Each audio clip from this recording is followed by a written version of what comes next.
భారత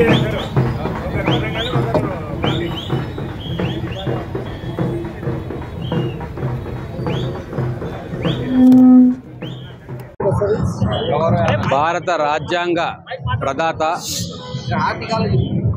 భారత ప్రజాస్వామ్య స్ఫూర్తి ప్రదాత డాక్టర్ బాబాసాహెబ్ అంబేద్కర్ గారి 134వ జన్మదినోత్సవం సందర్భంగా మహబూబ్ నగర్ పట్టణమే కాదు, తెలంగాణ రాష్ట్రమే కాదు, యావత్ భారతదేశంలో ఈరోజు సంబరాలు అంబరాన్ని అంటినాయి.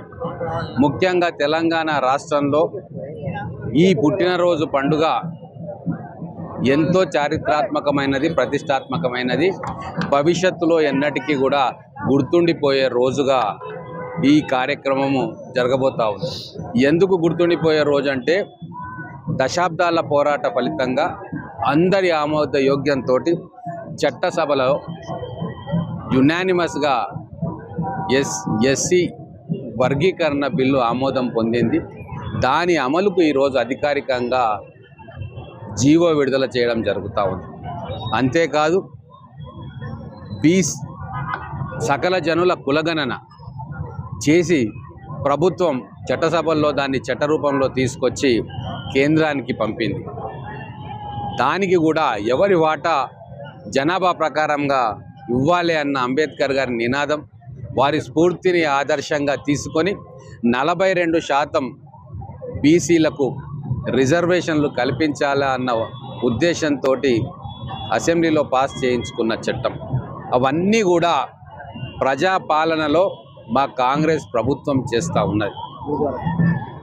ఈరోజు కొన్ని లక్షల మంది రైతాంగానికి గతంలో ఇబ్బందులు పడ్డరు. వాటన్నిటిని తొలగించే విధంగా కూలంకషమైన అధ్యయనం చేసి భూభారతి చట్టాన్ని తీసుకొచ్చి దాన్ని ఈరోజు ప్రయోగాత్మకంగా 3 మండలాల్లో ఇంప్లిమెంట్ చేసే సుదినం. ఇట్లా ఎన్నో చారిత్రకమైన ఘట్టాలను ఈ 134వ అంబేద్కర్ గారి జన్మదినోత్సవం సందర్భంగా తెలంగాణ ప్రజలకు కానుకగా మా ప్రజాప్రభుత్వం ఇస్తూ ఉంది. కాబట్టే రైతులకు కూడా సన్న వడ్ల రకాలకు బోనస్ ఇచ్చి కౌలు రైతులకు కూడా లాభం చెందే విధంగా ప్రయోగాత్మకంగా ఈ స్కీమ్ను అమలు చేసినాం.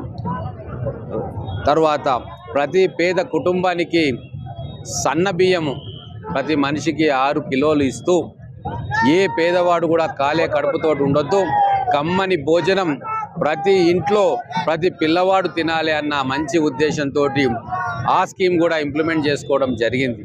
ఇట్లా మా అంబేద్కర్ గారు దారి చూపిన మార్గంలోనే మా ప్రజాప్రభుత్వం నడుస్తుందని చెప్పడానికి ఎంతో సంతోషిస్తూ ఉన్నాం. భారత ప్రజాస్వామ్య స్ఫూర్తి ప్రదాత డాక్టర్ బాబాసాహెబ్ అంబేద్కర్ 134వ జన్మదినోత్సవం సందర్భంగా మహబూబ్ నగర్ పట్టణమే కాదు, తెలంగాణ రాష్ట్రంలో యావత్ భారతదేశంలో సంబరాలు అంబరాన్ని. ముఖ్యంగా తెలంగాణ రాష్ట్రంలో ఈ పుట్టినరోజు పండుగ ఎంతో చారిత్రాత్మకమైనది, ప్రతిష్టాత్మకమైనది. భవిష్యత్తులో ఎన్నటికీ కూడా గుర్తుండిపోయే రోజుగా ఈ కార్యక్రమం జరగబోతుంది. ఎందుకు గుర్తుండిపోయే రోజు అంటే, దశాబ్దాల పోరాట ఫలితంగా అందరి ఆమోద యోగ్యతతో చట్టసభలో యునానిమస్గా ఎస్సీ వర్గీకరణ బిల్లు ఆమోదం జరిగింది. దాని అమలుకు ఈరోజు అధికారికంగా జీవో విడుదల చేయడం. అంతేకాదు, సకల జనుల కులగణన చేసి ప్రభుత్వం చట్టసభల్లో దాన్ని చట్టరూపంలో తీసుకొచ్చి కేంద్రానికి పంపింది. దానికి కూడా ఎవరి వాటా జనాభా ప్రకారంగా ఇవ్వాలి అన్న అంబేద్కర్ గారి నినాదం, వారి స్ఫూర్తిని ఆదర్శంగా తీసుకొని 42% బీసీలకు రిజర్వేషన్లు కల్పించాలా అన్న ఉద్దేశంతో అసెంబ్లీలో పాస్ చేయించుకున్న చట్టం. అవన్నీ కూడా ప్రజాపాలనలో మా కాంగ్రెస్ ప్రభుత్వం చేస్తాం. ఈరోజు కొన్ని లక్షల మంది రైతాంగానికి గతంలో ఇబ్బందులు పడ్డారు. వాటన్నిటిని తొలగించే విధంగా కూలంకషమైన అధ్యయనం చేసి భూభారతి చట్టాన్ని తీసుకొచ్చి దాని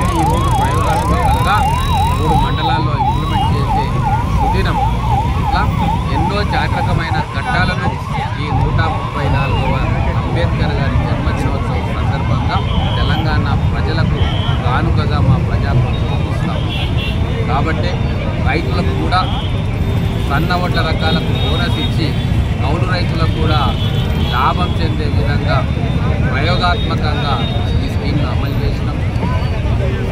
తర్వాత ప్రతి పేద కుటుంబానికి సన్న బియ్యం ప్రతి మనిషికి 6 కిలోలు ఇస్తూ ఏ పేదవాడు కూడా